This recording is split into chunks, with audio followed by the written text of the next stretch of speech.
All right, previously we learned that f prime, or the derivative, was the limit as h went down to 0 of the ratio. H is in the denominator. X plus h, this is a y value, minus f of x, which is another y value. This gives me the slope of the tangent line, or the derivative. But if I take the derivative of x squared once, it'll always be the same every time I take the derivative. So what follows in this video is a quicker, easier way to do the derivative so that I'm not stuck doing this right here. I know, aren't you happy? Okay, so keep going, and we are off. We are actually doing calculus today. Okay, now if I have some function and I take a derivative of it, and then I take a derivative again of the same function, and I take the derivative of the same thing, am I ever going to get a different answer? Well, no.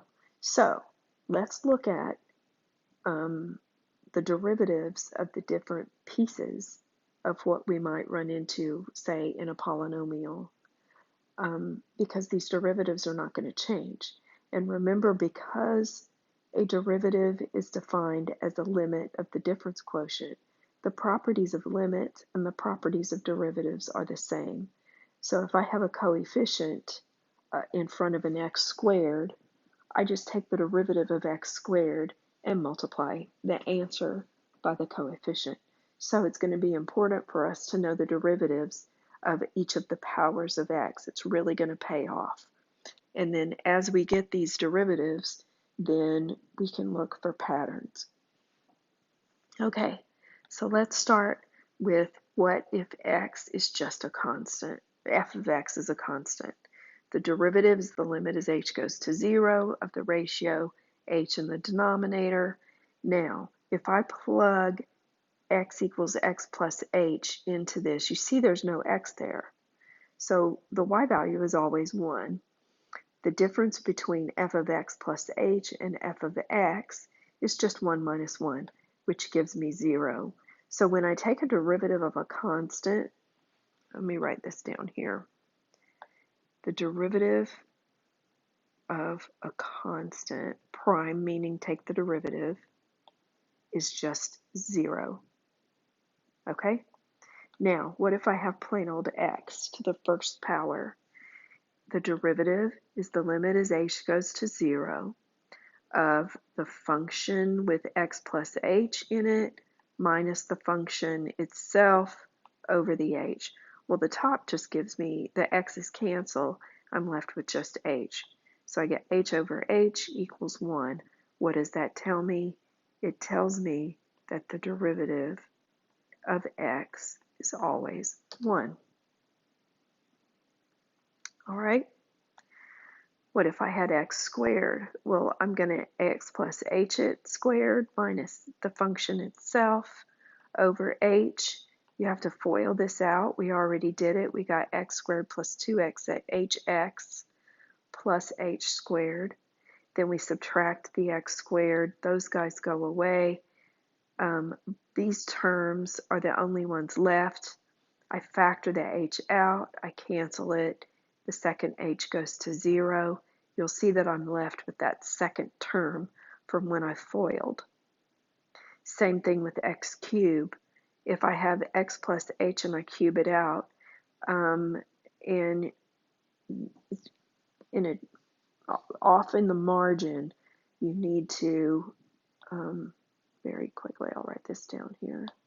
You need to have x plus h squared, write that answer, then you're going to get x plus h cubed by taking your previous answer and multiplying through by the x and through by the h and combine like terms. You multiplied that out, then you can multiply by another one, and you get this big cheater box here so that you can just plug and chug all of your answers in.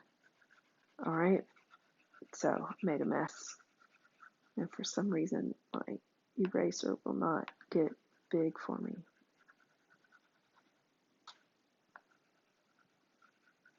All right, so when I FOIL this out, I get this right here. Notice that the x cube and the x cube subtract away. All of these pieces have h's. Factor it out. Once I factor it out, I can cancel it. Notice that all of these have higher powers of h. The first term after the one you've subtracted is the only thing that's going to not have an h, so that when I take the limit as h goes to 0, this is the only surviving bit. And my derivative of x cubed is 3x squared. Do you see any pattern? If x was to the second, I end up with a 2 multiplying, and x is to the first. If x was to the third, I end up with 3 multiplying, and my power went down. So let's examine that pattern. Now I want to show you a little something that I usually say dead Greek guy, but I think he was Italian. Pascal's triangle. I guess he couldn't get a date, so he stayed home and did math all the time, and he figured this out. So we can use this triangle. Notice that I started with the 1 at the top, and all of these are 1s down the sides of the triangle. And each of the pieces in the triangle are the sum of the two guys above. So I say 1 plus 1 gives me 2. 1 and 2 gives me 3. 2 and 1 gives me 3. The 3 and the 1 give me the 4. 3 and 3 is 6. 3 and 1 is 7. And you see how this triangle is built. Well, what does that represent? It's the coefficients of the binomial. Binomial meaning two pieces. And I'm going to raise it to the power. So if I have x plus h to the 0, that's just 1, right? If I have x plus h to the 1, that gives me 1x and 1h. If I have x plus h squared, and we did this on the previous page, we FOILed it out, we saw that we had 1x to the square in the front, h is squared in the back, and the middle was 2 times h times x. So the power of x started at the highest power here and went down until you didn't have any x's anymore. The power of h started with 0 here and went up until I had h to the power of the binomial. Let's look at the blob cubed here. These are the coefficients that you end up with. You start with x to the third and no h's. This would be 3, there's 1h and 2 x's. Then I have 3 with h squared and x to the 1, and then I end up with 1 h's to the third, and there's no x's left. So you start with the highest power of x, and x goes down.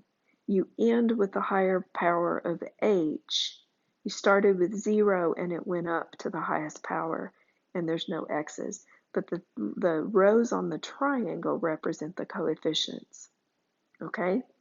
Now notice that this kind of diagonal right here is the same as the power that you raised the binomial to, and that's going to come in very handy. Also notice that the first term was just plain old x to whatever power you started with.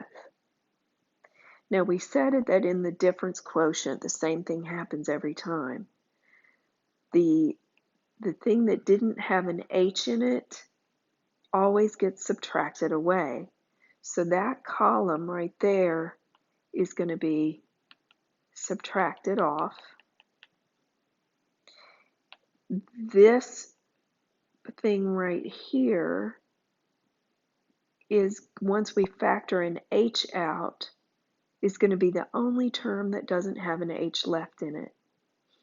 All of the rest of the terms are going to have an h here and then increasing powers of h left, so that when I take my limit as h goes to 0, all of those guys are going to go away. They'll be zeros. And the only surviving bit is this guy right here, the second term. Let's demonstrate. Let's go for the derivative of x to the sixth. I know this might be hard to follow. It's so much easier when we're face to face. But let's see. You can relax for a second. Let's just plug and chug. We have once we plug this in, we've got x plus h to the sixth minus x to the sixth all over h, and then we're going to take the limit. So when we FOIL out x plus h to the sixth, we get x to the sixth, 6, x to the fifth, and an h. Then we'll get 15. The power of x goes down to 4. The power of h goes up to 2. Notice that those powers add to be 6. This is called the binomial theorem. The next coefficient is 20. The power of x went down to 3. The power of h went up to 3. Notice they add to 6. The next coefficient, looking at the triangle, is 15. 15, x went down to 2, h went up to 4. Then we have a 6. The power of x is 1. Power of h is up to 5. Then we have the last term, 1, where the power of x has gone down to nothing. The power of h has gone up to 6. And we are left with plain old h to the sixth. And now the difference quotient is going to subtract away the x to the sixth that we had at the beginning. So those guys are gone. Everybody else has an h. So we factor that h out. Notice that this is the term that has h to the first power. So when we factor out the h, he no longer has an h. It's always the second guy in the triangle. And notice that the coefficient matches the power of the thing that we're taking the derivative of. Very important. Also, we started with x to the highest power. That second term has x to the 1 power less. And we factored out the h. So this term, the second term, once we cancel the h that's on the bottom, and then we take the limit as all the rest of these guys go to 0, this is the only surviving piece. It's always the second term with the h factored out. So what happened? We end up with the power we started with as a multiplier and an exponent that has been reduced by 1. And it doesn't matter what power you started with, you now have a pattern. And this is called the power rule derivative. Anytime you take the derivative of the x to a power, you get the power is now the coefficient, so you're going to bring down the coefficient and multiply, and then you're going to subtract 1 from the power. By the way, this works no matter what the power is. Positive, negative, fraction, decimal, doesn't matter. You're going to multiply by the power and subtract 1 from the power. And it's a very simple rule, and as you start using it, it's going to become like breathing, all right? You're just going to be doing it without thinking about it. All right, let's work some example problems. So let's say we have this function 3x minus 2. The only thing, the derivative of a constant is constant. It's never changing. So his derivative would be 0. And we did that on the first page. So the derivative of 3x, notice that that's x to the first power right there, right? So when we take his derivative, we're going to have the 3 as the multiplier. We're going to multiply by the original exponent, and it's that original take away 1. You always reduce by 1. Now this gives me x to the 0, right? X to the 0 is anything to the 0 power is 1. So the only thing that survives is that 3. Notice that it was just the coefficient of x to the 1. All right, next, we're going to take the derivative of the x squared and multiply it by 4. And we're going to take the derivative of the x and multiply it by 5. And the derivative of a constant is always 0. So we have the 4.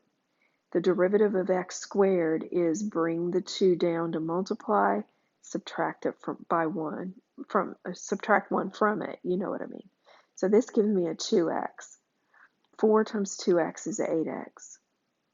All right, the second term, we're taking the derivative of x, which is 1, and multiplying it by that scalar, that coefficient, and we get 5. So you see, if we look through here, it's 2 times 4 is 8, x to the 1 plus 5.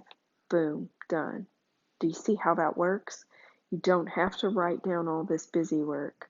You, by the end of the homework, you should be just able to write down the answers if they're just polynomials. So in this case, multiply by the 3, reduce that to 2, we get 3x squared. Multiply by the 2, that gives me negative 14, and it's x to the 1. The derivative of x is just 1, so I have plus 4.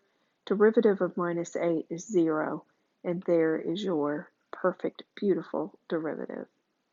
One more polynomial. Bring down the 4 and multiply, that gives me 12x to the 3, negative 6x to the 2, plus 5, and that's a 0. Boom. See how easy this is?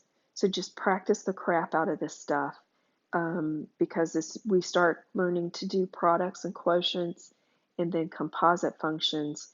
You're going to need to be able to do this without thinking about it. Now, because this is so easy, the book has to make it hard, right? So here's an example of how they try to make this difficult. You don't know how to take the derivative yet of a quotient. We're going to learn it soon. But because there's a single x in the denominator, we can take that. I'm going to write this down real quick. We can take that denominator and distribute it. If it was x plus 1, we couldn't do this. But because it's plain old x, we can separate out those pieces. And you see that this guy right here is just x. This guy right here, the x's cancel, I get a minus 3. This guy, remember, division is a negative exponent. So I'm going to rewrite this guy as 4x to the minus 1 because it's first power in the denominator. Now taking the derivative of x is just 1. The derivative of minus 3 is 0. This guy is the fun part.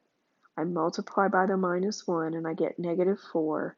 Subtract 1 from negative 1 and you're going to get negative 2. So what does that mean? Minus 4 is just minus 4. We're multiplying this by x to the negative, which means he's going to flip to the denominator and be to the positive. It's negative 4 divided by x squared. Okay, let's go over some properties of exponents really quickly. So here in my little thought bubble thingy, I've got x to the fraction. Remember, the top is the power and the bottom's the root. So I get x to the power and the root. Okay, so if I have x to the 1/2, that means it's x to the first power, second root. So I can take this guy right here and rewrite him as x to the fractional exponent. Now the derivative, power rule, derivative stays the same.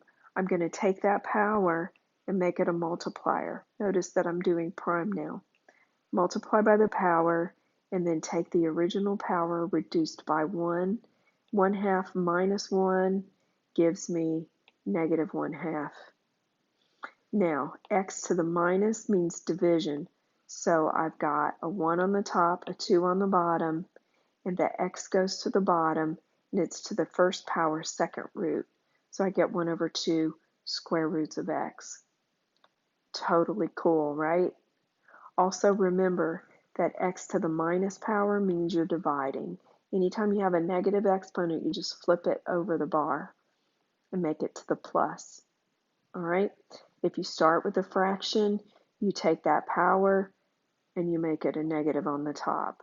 So let's look at this guy right here. Ew, he's nasty. Ugh. All right. This guy right here on the bottom is x to the 1 power 3 root.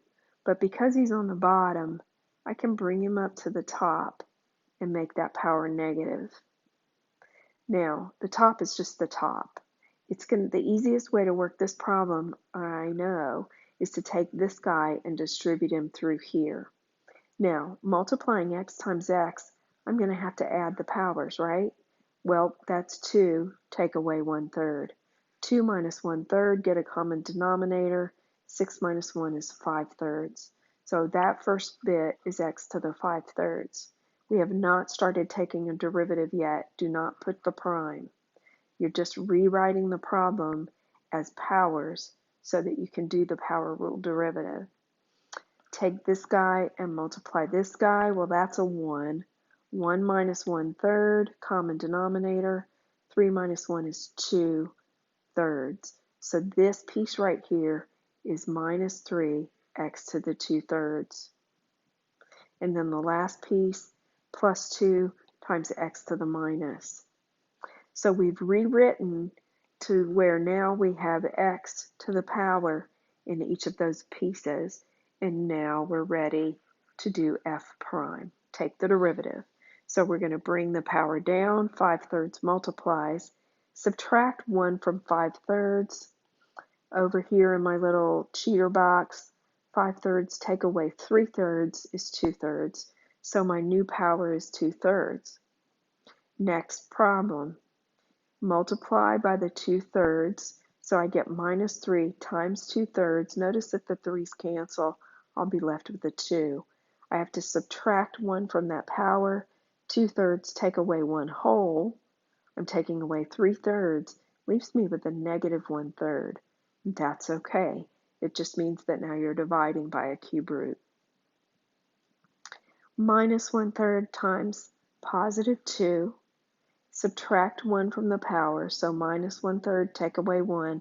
Now I have minus 4/3. Bigger than 1, but we do not rewrite it as 1 1/3. We keep it as an improper fraction. Okay, what does that mean? This is a positive power, so it's multiplication. It's x to the 2nd power, 3rd root, and we can write it like this. Or we can write it with that guy in the numerator with the 5. Here in the second piece, the 3's canceled, so we were left with a minus 2. The x is to the negative, so he goes in the bottom. And the top is the power, so 1 power, 3 root. This guy right here, I have a positive times a negative is a negative. I have a 2 on the top and a 3 on the bottom. And I have an x in the denominator. The top is the power, 4. And the 3rd root, and that's my awful, ugly answer. Personally, I would have gotten a common denominator and made a whole lot more work for myself, and you would have gotten really pissed off at me for confusing you, so I decided not to do that this time. You're welcome. Okay, so that's your introduction to calculus and your first little calculus thing, the derivative. The homework that's assigned is only from 1.5, so it's a great big long video with one homework assignment. You need to get really, really good at this stuff, okay? So I want you to do 7 through 55 odd. It's a lot of problems, and you're going to get another video right on the heels of this that takes this even farther. So I know it's a lot of work, but if you don't practice this, you're not going to get it, okay? So do as many of these as you can until you know that you know that you know, all right? Then I want you to start with number 61, go through 77, but I only want you to do every other odd. From this point on in the homework assignments, you'll see on Canvas, it says EOO. That means every other odd. So you're going to do the 61, skip 63, do 65, skip 67, and on like that. All right? For the 7 through 55, I want you to do every odd until you absolutely know that you can do this stuff. And it's always, always, always a good idea to do the easy things first. If it's got negatives in the exponents, or it's got division, or if it's got fractional powers, just skip it for now, and go back and do that after you do the straight up polynomial ones. Some of the problems you'll see they want you to FOIL things out. You have let me do an example real quick. Let's say that your f of x is 2x plus 1 times 7x minus 5. Well, you don't have a product rule yet, so you're going to FOIL that out. Minus 10 plus 7 is minus 3. And now your derivative is going to be a simple power rule. 2 times 14 reduced by 1, the power, minus 3, boom, you're done. Okay, so you might have to, that's an easy problem. Work on those two. All right, and I will see you in 1.3. I'm sorry, 1.6.